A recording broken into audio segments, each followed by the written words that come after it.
नमस्कार, आप देख रहे हैं लोकोत्तर न्यूज। मैं हूं आपके साथ हर्षिता। ये करते हैं खबरों से शुरुआत।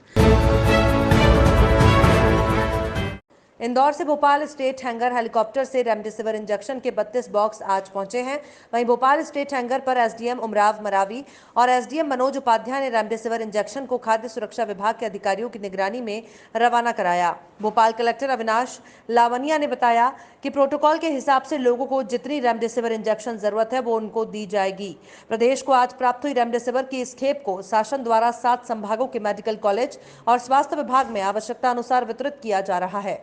इंदौर एयरपोर्ट पहुंचे 312 बॉक्स में से 57 बॉक्स भोपाल, 26 बॉक्स सागर, 50 box Gwalior, 32 box Rewa, 50 box Jabalpur और 41 बॉक्स उज्जैन पहुंचाए जाएंगे।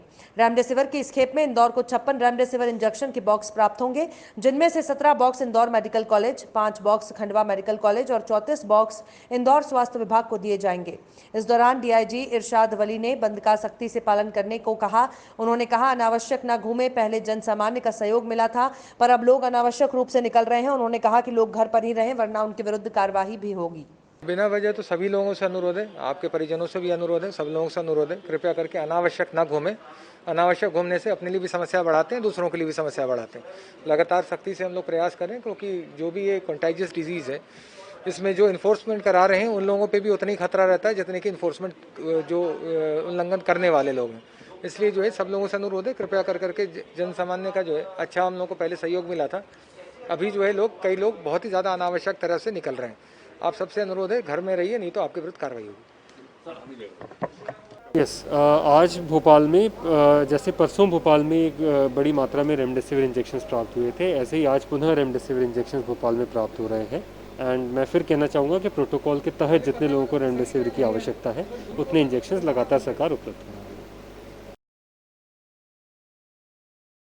झाबुआ के प्रमोद निगम, जो एक मैकेनिक हैं, फ्रीज, एयर कंडीशनर, इलेक्ट्रॉनिक सभी चीजों को रिपेयर करने का काम करते हैं। वर्तमान में कोरोना कोविड-19 में संक्रमित मरीज अस्पतालों में आ रहे हैं। खासकर ऑक्सीजन की कमी वाले भी ऐसे मरीजों को ये मशीन वरदान साबित होती है। ऐसे समय प्रमोद निगम ने कुछ पुरानी जुगाड़ से ऑक्सीजन मशीन सुधार कर उन्हें चालू किया, जिससे गंभीर मरीज, जिन मरीजों का ऑक्सीजन लेवल कम है, उन्हें ऑक्सीजन मिलने से कोरोना काल में राहत होगी। ये ऑक्सीजन मशीन, जो हवा में से ऑक्सीजन बनाकर मरीज को ऑक्सीजन देती है, कई वर्षों से अनुपयोगी होकर कबाड़ में पड़ी थी, जिसे प्रमोद निगम ने 5 घंटे की मेहनत से चालू कर दिया। इस कार्य में इन्हें साथी राहुल बन्ना का भी सहयोग मिल रहा है, जिस पर इष्ट मित्रों ने इन्हें बधाई दी। नमस्कार मित्रों, ये हमारे प्रमोद निगम जी हैं जो झाबुआ में फ्रिज और एसी का वर्किंग करते हैं। लेकिन आज आपको जान के आश्चर्य होगा कि ये ऑक्सीजन कॉन्सनट्रेटर मशीन के कंप्रेसर भी रिपेयर कर देते हैं। इनकी ये प्रतिभा भी हमें आज ही पता चली है। और ये देखिए, पूरा चाइनीज़ था। ये ऑक्सीजन कॉन्सनट्रेटर मशीन जो है, ऑक्सीजन जनरेट करने की मशीन होती है ये, जो हवा में से ऑक्सीजन को निकाल के देती है, जो अभी कोविड काल में बहुत ही ज़रूरी है। और ये बड़ी सुखद बात है और हमारे लिए गर्व की बात है कि ऐसे प्रमोद निगम जी हमारे मित्र हैं। और ये करीब 4-5 घंटे में उन्होंने इस कंप्रेसर को पूरा वर्किंग के लिए रेडी बना दिया है। और ये एक और ऑक्सीजन कॉन्सनट्रेटर मशीन जो कि वेस्ट पड़ी हुई थी, और वो बिल्कुल सुचारू रूप से कार्य के लायक बन गई है। और इनके साथ में मैं एक और परिचय करवाना चाहूँगा। ये है हमारे बना, जो कि बीएससी के छात्र हैं कंप्यूटर साइंस के, और मेरे पास रोबोटिक वगैरह पढ़ने आते हैं। लेकिन ये भी बिल्कुल देखिए बरमुडे में ही लगे हुए हैं, और सुबह से शायद नहाए भी नहीं होंगे। सुबह नींद में से ही उठ के आ गए थे मेरे कॉल पे, और सब लगे हुए हैं। और आप भी घर में रहिए, सुरक्षित रहिए, और कोरोना से डरने की कोई ज़रूरत नहीं है। डरने से मेरा आशय ये नहीं है कि आप घर से बाहर निकलें, लेकिन एक जो भय का वातावरण जो बना हुआ है, वो भय के वातावरण को आप छोड़िए, उससे दूर निकलिए, और अपने स्वास्थ्य और अपने परिवार का ध्यान रखिए। और बाकी हम जैसे कई लोग हिंदुस्तान में लगे हुए हैं कि हम इस कोरोना की बीमारी से निजात पा सकें। बहुत बहुत धन्यवाद मित्रों। मेरा उद्देश्य यही था कि प्रमोद निगम जी और हमारे राहुल बना से आपका परिचय करवाऊँ, क्योंकि मैं अकेला नहीं हूँ। सब लोग समझ रहे हैं कि मैं अकेला रिपेयर कर रहा हूँ, मैं अकेला नहीं हूँ। मेरे साथ कई ऐसे और मित्र हैं जो मुझे सहयोग करते हैं, और उनकी सहायता से मैं काम कर पाता हूँ। धन्यवाद। खजुराहो और राजनगर में 17 तारीख से 22 तारीख तक कर्फ्यू लागू है, लेकिन राजनगर में कर्फ्यू का सही पालन नहीं हो रहा है। दुकानदार लगातार कर्फ्यू का उल्लंघन करते हैं। आधी दुकान खुली रहती है और आधी बंद रहती हैं, जिसके चलते दुकानों में भीड़ हो रही है और सोशल डिस्टेंसिंग के बिना बगैर मास्क के लोग पहुंच रहे हैं, जो दुर्भाग्यपूर्ण है। शासन को इस ओर ध्यान देने की आवश्यकता है। ये लोग न केवल सरकार के निर्देशों की धज्जियां उड़ा रहे हैं, बल्कि ऐसा करके समाज के लिए खतरा भी पैदा कर रहे हैं। दतिया जिले में बढ़ते कोरोना संक्रमण को ध्यान में रखते हुए जिला क्राइसिस मैनेजमेंट कमेटी की बैठक में आए सुझावों पर अमल करते हुए कलेक्टर संजय कुमार ने दतिया जिले में 30 अप्रैल तक पूर्ण लॉकडाउन कर दिया है। क्राइसिस मैनेजमेंट कमेटी की बैठक में सेवड़ा विधायक घनश्याम सिंह, भांडेर विधायक रक्षा सरोनिया सहित अन्य सदस्य शामिल हुए। मंगलवार को कलेक्टर संजय कुमार ने मीडिया को इस संबंध में विस्तार से जानकारी दी। कलेक्टर ने बताया कि लॉकडाउन के दौरान स्वास्थ्य सेवाओं के अलावा सब कुछ बंद रहेगा। दूध और सब्जियों की होम डिलीवरी होगी। उन्होंने नगर में भ्रमण कर लोगों को बेवजह घर से नहीं निकलने की समझाइश दी। और जो शादियों पे फैसले लिए उस पर क्या निर्देश दिए? अभी क्राइसिस मैनेजमेंट ग्रुप की बैठक हुई, उसमें चर्चा किया है।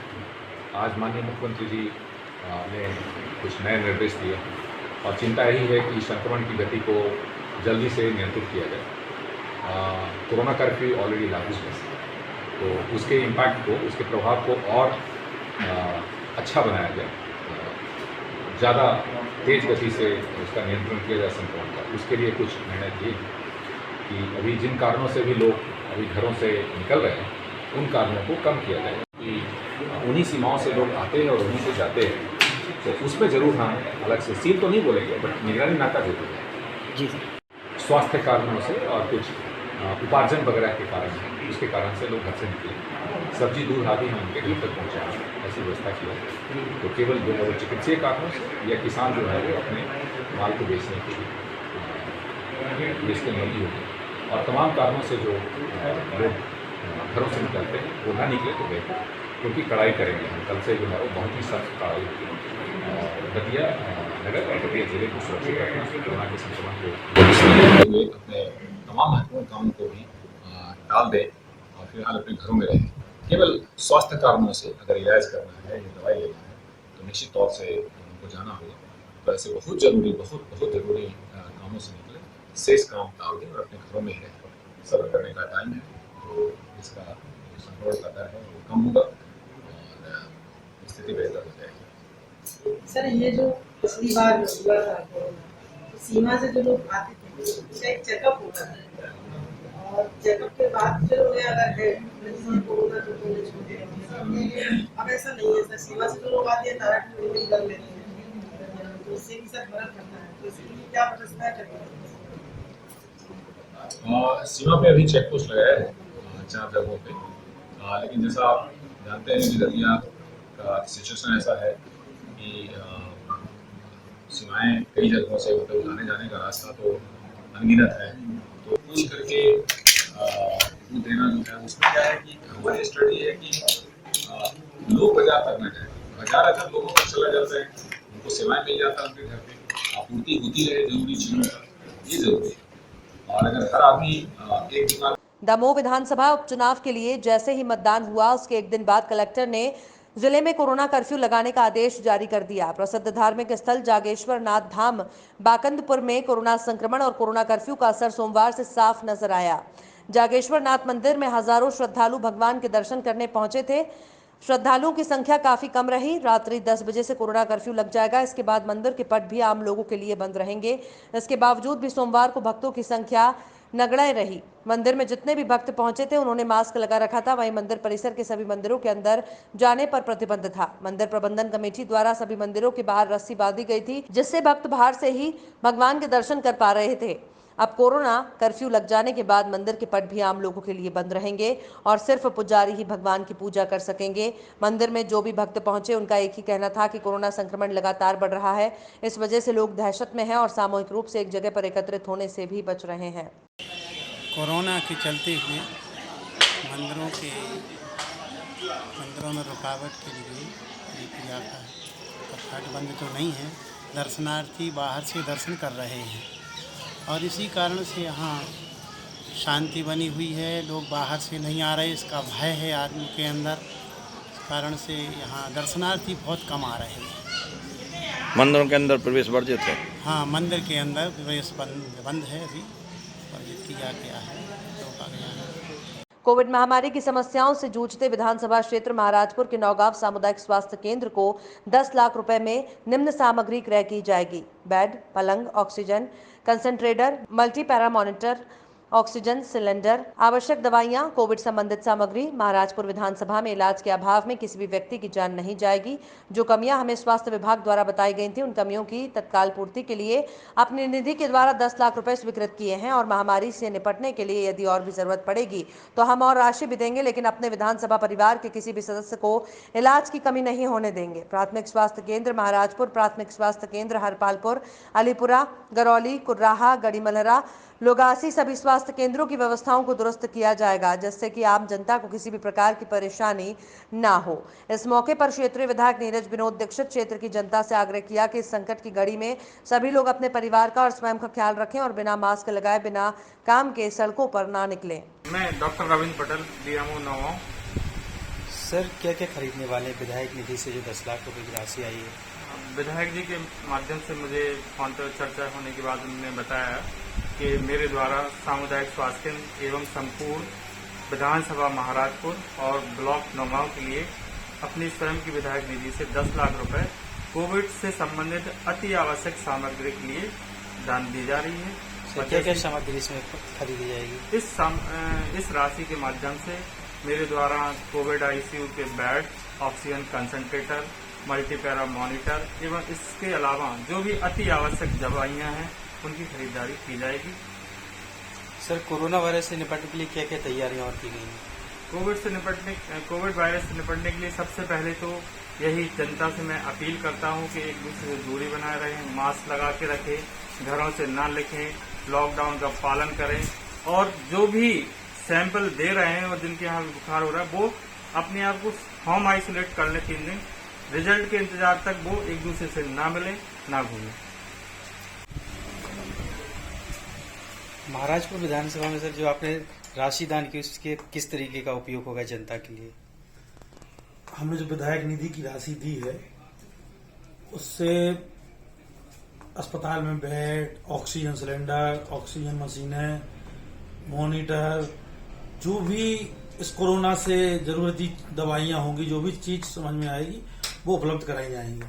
और केवल 10 लाख ही नहीं, जरूरत पड़ने पर और भी राशि हम देंगे, लेकिन अपने नौगांव के अस्पताल की व्यवस्थाओं को सुधारेंगे। पूरे क्षेत्र के अस्पतालों की व्यवस्थाओं को सुधारना है। जो भी राशि लगेगी, हमारी और बीएमओ साहब की चर्चा हो गई है कि जो भी समस्या आएगी वो जो भी सामग्री में कम पड़ेगा उसमें अपन विधायक निधि से पूर्ण कराएंगे, अपने अस्पताल की व्यवस्था को सुधारेंगे। इस संकट के समय में आप जनता को कोई और संदेश देंगे सर? मैं आपके चैनल के माध्यम से अपने क्षेत्र की जनता एवं पूरे प्रदेश और देश की जनता को किसी अपील करता हूं कि इस महामारी से बचने के लिए आवश्यक काम से ही बाहर जाएं, मास्क लगाकर रखें, जब घर पर आएं तो सैनिटाइज करें या साबुन से हाथ को धोएं। इसी के बाद अपने परिवार और समाज के लोगों से मिलें। यही मेरी इस जनता से, इस पूरे प्रदेश और देश के लोगों से यही अपील है, यही निवेदन। खबरों में फिलहाल इतना ही। आप देखते रहिए लोकोत्तर न्यूज।